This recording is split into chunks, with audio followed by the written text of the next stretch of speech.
तो सर आप as a bariatric surgeon आप क्या बोलना चाहोगे जो लोग ओवरवेट हैं या ओबीस है। पहला जो एक कदम आपने लेना है, जब तक समस्या को नहीं जानोगे, चाहे वो राजनीतिक हो, घरेलू हो या मेडिकल हो या कार्य के साथ लिंक्ड हो, जब तक परेशानी को आप नहीं समझोगे उसका सुझाव जो है फेलियर होगा। जैसे मैंने आपको बताया है, ओवरवेट आपका बॉडी मास इंडेक्स पे डिपेंड करता है कि यदि आप 25 से 30 के बीच में हो तो आप सावधान रहिए कि वेट इससे आगे ना बढ़े।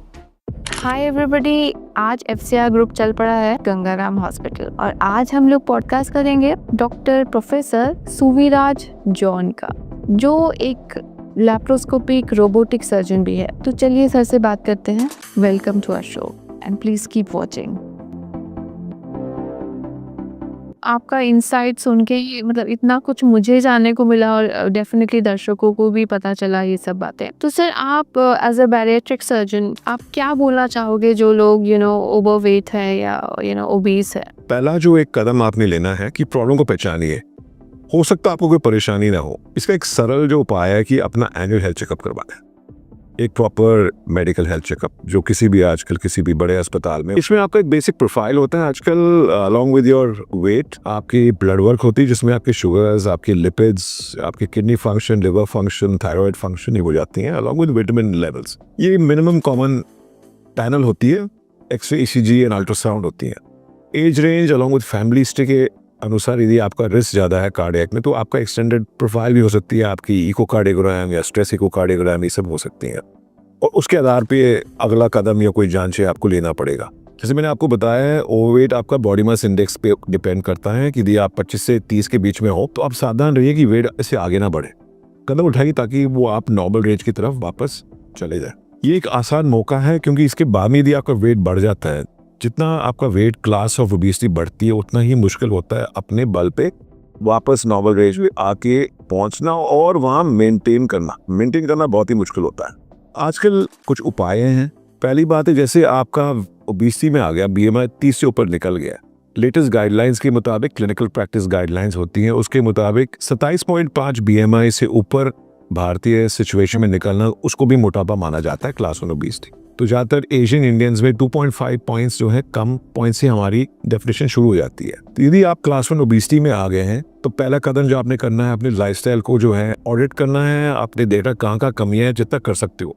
जरूरी नहीं कि आप कर पाओगे बिकॉज आपके वर्क कमिटमेंट्स हैं, उस पर आपकी वर्क एंड पर्सनल कमिटमेंट्स हो जो उसको मुश्किल करती है, पर जहाँ भी ट्राई कीजिए। इसके बाद में डाइट को आपको क्यूरेट करना पड़ेगा, उसमें मेहनत करनी पड़ेगी। आप अपना प्रयास कीजिए, किसी डाइटिशियन का, एक ऑथराइज्ड डाइटिशियन, रजिस्टर्ड डाइटिशियन की मदद लीजिए। एंड यदि आपके काम काज में फिजिकल एक्टिविटी नहीं है, कम से कम आधा 1 घंटा, इफ पॉसिबल उससे ज्यादा, इन स्टेप वाइज फैशन आप सिंपल वॉकिंग शुरू कीजिए। आप किसी जिम्नेजियम में जाएंगे, जिम में जाएंगे, उनके कोचेस आपको वेरियस ऑप्शन बताएंगे। I would suggest please go and ask the doctor and your physiotherapist. Exercises भी नीड टू बी सेफ। आजकल इंजरी हो जाती है जहाँ वेट ज्यादा, लोग विगरस एक्सरसाइज कर लेते हैं। Injury both to musculoskeletal system, आपकी मसल्स को, लिगामेंट्स को, बोन्स को, इवन फ्रैक्चर्स हो चुकी हैं जहाँ मोटे लोगों को आपने विगरस एक्सरसाइज पे डाल दिया बिना training and permission, frozen shoulder and all this. And जहां आपका बॉडी में आपका क्लास ऑफ ओबेसिटी ज्यादा है और आपकी एज ज्यादा है, आई वुड से 35 उम्र से ज्यादा है आपकी उम्र, आप एक कार्डियक फिटनेस प्लीज लीजिए, मेडिकल फिटनेस लीजिए विगरस एक्सरसाइज के, क्योंकि आप अपने आप को चोट पहुंचा सकते हो यदि आपने स्ट्रेट अवे विगरस एक्सरसाइज पे पहुंच जाए जिम में। जैसे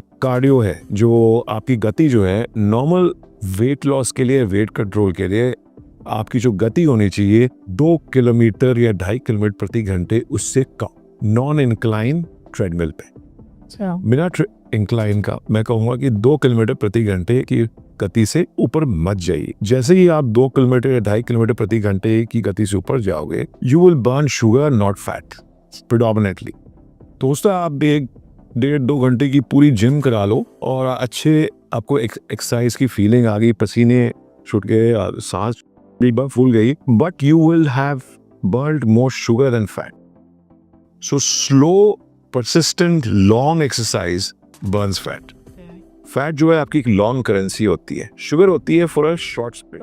तो ये आपको जानना जरूरी है। अब कीजिए जरूर अपने जो फास्ट विगरस एक्सरसाइजेस, पर उसकी जो मात्रा है वो कम रखें। तो start slow, start small, but उसको मेंटेन कीजिए। सो सिंपल वॉकिंग शुरू कीजिए, 1-1.5 घंटे के लिए भी आप शुरू कर लीजिए possible. That burns more fat than running on a treadmill. ठीक है जी, तो ये एक सिंपल एक फैक्ट आपको जानना है। आपको मैंने नींद के बारे में बता दिया है, आपको एक्सरसाइज के बारे में बता दिया।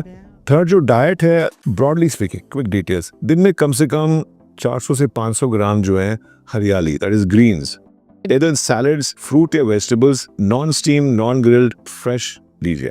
इसमें देखिए आप थोड़ी मेहनत लगेगी, प्रयास रहेगी, आपको मार्केट से लाना होगा, शायद फ्रिज में रखना होगा, तो कट करना पड़ेगा, लेना पड़ेगा, पैक करनी पड़ेगी आपके टिफिन में, पर कम से कम एक छोटा plate salad before every meal, ये अच्छा रहेगा। ये आपको जो है it prevents you from taking excess calories also, and जो फ्रेश न्यूट्रिएंट्स है वो उसमें मिलने की जो चांस ज़्यादा है। रिफाइंड आइटम्स आई वुड से, जो happy birthday, happy new year पे ले लीजिए, किसी त्यौहार पे ले लीजिए, उसको रूटीन ना बनाए। रिफाइंड में मैं कहूँगा white sugar, anything that is running the white, आपके जो रिफाइंड ऑयल होती है, बटर, घी, इसकी जरूर लीजिए, इसकी लिमिट के अंदर रखना पड़ेगा आपको। मैं डिटेल में नहीं जाऊँगा, वो डाइटिशियन की जो है स्कोप एंड स्पैन में आती है। एंड आई वुड से यदि आपका इस प्रयास के बाद में भी वेट हिल नहीं रहा या वापस आ रहा है, you should and must get a medical evaluation and an opinion. Today with class 1 obesity, because ये लॉन्ग टर्म में जानलेवा है, इसकी ट्रीटमेंट जो है एक तरीके से ज़रूरी है। And even though you may not begin treating yourself immediately, get to know what the options are. Beside lifestyle, today we have multiple options in terms of medicines. उसमें आपने भी प्रेस पे देखा होगा, ऑनलाइन देखा होगा, यू हैव GLP-1 एनालॉग्स। इसमें commonly names जो मार्केट में आ रही हैं आपके सामने, मोन्जारो या वीगोवी, ओज़ेम्पिक का नाम आपने सुना होगा, रिबेलसिस जो आती है for diabetes and weight gain के लिए, ये अवेलेबल है in India, but this must be done after medical evaluation and only taken with medical advice. Medicines have their indications, contraindications, वो आपके मेडिकल चेक के बाद में मालूम पड़ेगा। साइड इफेक्ट्स हैं, कॉस्ट हैं, कब नहीं लेना ये जानना आई वुड से आज बहुत ही ज़रूरी है। ऐसे नहीं ओवर द काउंटर ले लो ना जी नहीं, मैं कुछ डेंजरस साइड इफेक्ट्स हैं, कुछ लाइफ थ्रेटनिंग साइड इफेक्ट्स भी हैं, फॉर्चुनेटली लेस कॉमन और I would say rare, but it is important to know about them before you start, and do it under the supervision of a medical physician or a team. Now, provided आपको success मिल रहा है medications पे, take them as long as you can under supervision. But यदि medications आपसे tolerate नहीं हो रही हैं, या कोई side effects आ गए, या आपको ज़्यादा weight loss नहीं हो रहा है, या weight regain हो रहा है, then the option of surgery comes. इसमें we call them metabolic or bariatric surgery. इसमें options अनेक हैं, आपके लिए उचित कौन है आपकी इवैल्यूएशन के बाद में मालूम पड़ जाएगा।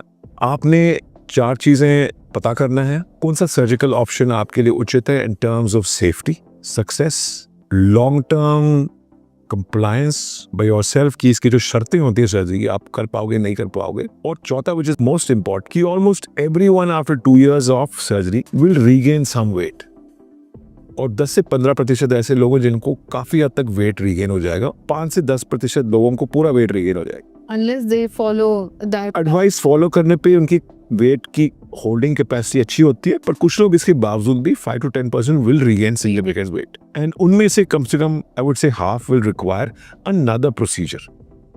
एंड वो जो है पहले से ही जानना उचित रहेगा, ताकि आपकी एक्सपेक्टेशंस को आप टेम्पर कर लो, और ये अंडरस्टैंड करना है मोटापा आज एक जानलेवा और जिंदगी बदलने वाली एक बीमारी है, कॉस्मेटिक इशू नहीं है।